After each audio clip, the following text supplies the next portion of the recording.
தமிழ்நாட்டின் அரசு விழாக்களில் தமிழ்த்தாய் வாழ்த்தின் வரிசை மாற்றப்பட்டிருப்பது வெறும் தற்செயலான நிகழ்வா, அல்லது நமது மொழி உரிமையை பறிக்கும் டெல்லியின் திட்டமிட்ட சட்ட திணிப்பா? சமீபத்தில் மத்திய அமைச்சரவை வந்தே மாதரம் பாடலை 6 சரணங்களுடன் முழுமையாக பாடுவதை கட்டாயமாக்கும் சட்ட திருத்தத்தை கொண்டு வந்துள்ளது. பன்முகத்தன்மை கொண்ட ஒரு மதச்சார்பற்ற நாட்டில் குறிப்பிட்ட மத குறியீடுகள் கொண்ட கார்ப்பரேட் அசல் 6 சரணங்களையும் எல்லோரையும் பாடச் சொல்வது அரசியலமைப்பு சட்டம் நமக்கு தந்திருக்கும் மத சுதந்திரத்திற்கு எதிரானது இல்லையா? ஆளுநரும் டெல்லியும் முட்டுக்கட்டை போட்டாலும் நமது தமிழ் அடையாளமான தமிழ்த்தாய் வாழ்த்தை தமிழ் மண்ணில் எப்போதும் போல முதன்மை பாடலாக நிலைநிறுத்த தமிழக அரசுக்கு இருக்கும் அந்த 4 அதிரடி சட்டப்பூர்வ வழிகள் என்னென்ன? இதன் பின்னணியில் இருக்கும் ஆழமான அரசியல் மற்றும் உச்ச நீதிமன்றத்தின் சட்ட நுணுக்கங்களை முழுமையாக தெரிந்து கொள்ள இப்போது நீங்கள் பார்த்து கொண்டிருக்கும் யூடியூப் ஷார்ட்ஸ், ஃபேஸ்புக் மற்றும் இன்ஸ்டாகிராம் ஃபீல்ஸின் கீழே கமெண்ட் செக்ஷன் அல்லது பயோவில் இணைக்கப்பட்டுள்ள யூடியூப் முகவரியில் முழு வீடியோவை காணுங்கள். மறக்காம சப்ஸ்கிரைப் பண்ணுங்க. வணக்கம். தமிழக ஆளுநர் மாளிகை மற்றும் அரசு விழாக்களில் வழக்கமாக முதலாவதாக பாடப்படும் தமிழ்த்தாய் வாழ்த்து பின்னுக்கு தள்ளப்பட்டு வந்தே மாதரத்திற்கு அடுத்தபடியாக 3வது பாடலாக பாடப்பட்டுள்ளது.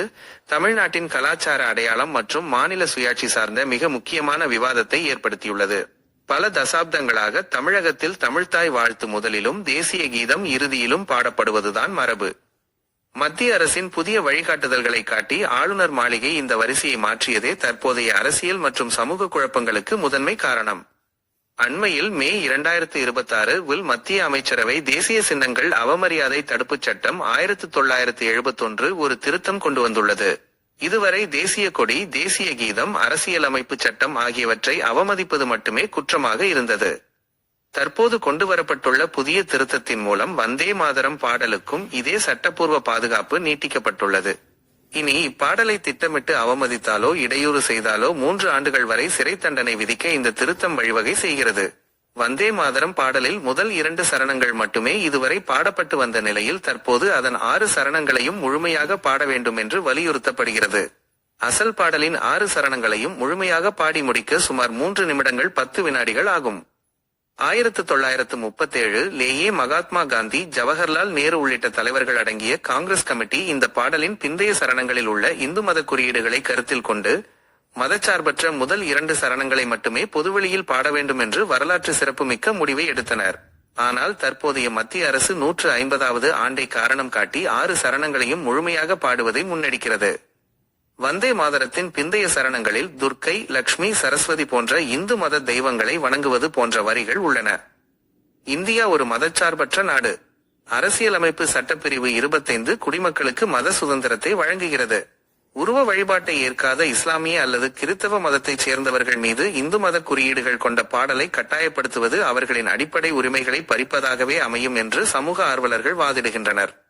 இந்த சட்ட திருத்த மசோதா இன்னும் நாடாளுமன்றத்தின் 2 அவைகளிலும் நிறைவேற்றப்பட்டு சட்டமாகவில்லை. மத்திய அமைச்சரவையின் ஒப்புதல் மட்டுமே பெற்றுள்ளது. எனவே தற்போதைய நிலையில் வந்தே மாதரம் பாடாதவர்கள் மீது குற்றவியல் வழக்கு பதிவு செய்ய சட்டப்படி முடியாது.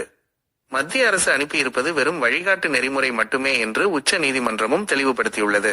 ஆனால் சட்டமாகும் முன்பே ஆளுநர் மாளிகை போன்ற இடங்கள் இதை அவசரமாக அமல்படுத்தியதால் தான் தமிழ்நாட்டில் சர்ச்சை வெடித்தது. நாடாளுமன்றத்தில் இந்த மசோதா நிறைவேற்றப்பட்டு சட்டமாக மாற்றப்பட்டால் அதனை எதிர்த்து உச்ச நீதிமன்றத்தில் நிச்சயமாக வழக்கு தொடர முடியும். 1986 ஆண்டின் புகழ்பெற்ற பிஜோ இம்மானுவேல் வழக்கில் உச்ச நீதிமன்றம் ஒருவர் தனது உண்மையான மத நம்பிக்கையின் காரணமாக தேசிய கீதத்தை பாடாமல் அதற்கு மதிப்பளித்து அமைதியாக எழுந்து நின்றால் அது அவமதிப்பாகாது, யாரையும் வற்புறுத்தி பாட வைக்க கூடாது என்று தீர்ப்பளித்துள்ளது. மேலும் அரசியலமைப்பின்படி பேசாமல் அமைதியாக இருக்கும் உரிமையும் குடிமக்களுக்கு உண்டு. எனவே இந்த சட்டம் நீதிமன்ற மறுஆய்வுக்கு உட்பட்டதே. தற்போதைய சூழலில் ஆளுநரோ அல்லது குடியரசுத் தலைவரையோ நம்பி மாநில உரிமைகளை பாதுகாக்க முடியாது என்ற நிலை இருந்தாலும், கல்வி பொதுப்பட்டியலில் இருந்தாலும், தமிழ்நாட்டின் அடையாளமான தமிழ்த்தாய் வாழ்த்தை முதன்மை பாடலாக நிலைநிறுத்த தமிழ்நாடு அரசு பின்வரும் 4 அடுக்கு உத்திகளை 4 tier strategy பயன்படுத்தி தன் உரிமையை நிலைநாட்டலாம். 1. நாடாளுமன்ற மற்றும் சட்டமன்ற போராட்டம். நாடாளுமன்றத்தில் இந்த மசோதாவிற்கு எதிராக தீவிரமாக குரல் கொடுப்பதோடு தமிழக சட்டமன்றத்தில் மாநில உரிமைகளை காக்க ஒருமனதாக கண்டன தீர்மானம் இயற்றி மத்திய அரசுக்கு அரசியல் அழுத்தம் தருவது. 2. நிறைவேற்றுகை செயல்முறை ஆணை. Executive GO. ஏற்கனவே 2021 போடப்பட்ட தமிழ்த்தாய் வாழ்த்து அரசாணையை அடிப்படையாக கொண்டு மாநில பொதுத்துறை மூலம் கடுமையான புதிய செயல்முறை ஆணையை பிறப்பிப்பது.